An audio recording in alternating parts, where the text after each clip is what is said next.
Фирма со широка деловна активност во мало градче во Будимпешта регистрирал поранешниот премиер Никола Груевски, кој е во бегство и има добиено азил во Унгарија.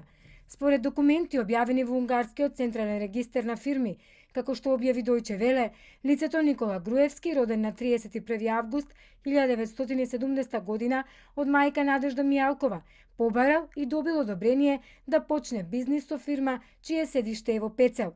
Во документите може да се прочита дека друштвото со ограничена одговорност на Груевски планира широки бизнис активности во најмалку 10 различни сектори.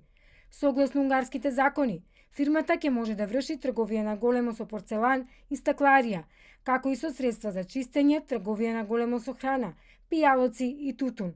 Во план се и активности во сферата на управување со имоти во бизнис менеджмент, комуникациите во истражување на пазари и испитување на јавното мислење, како и во организација на конференции и трговски изложби. Според документите, регистрацијата на фирмата го чинела Груевски 8.350 евра. Тој не приложил лична адреса во Унгарија, туку ја навел адресата на неговиот адвокат во Будимпешта. Извори на Дојче Веле во Унгарија објаснуваат дека веројатно Груевски сакал од безбедносни причини неговата домашна адреса во земјата во која избега во ноември 2018 година да остане тајна. Но затоа немал проблем како втора адреса за комуникација да ја наведе онаа во Скопје, на улицата Павел Шатев број 3 во Киселавода, од каде што се упати во бегство до Унгарија.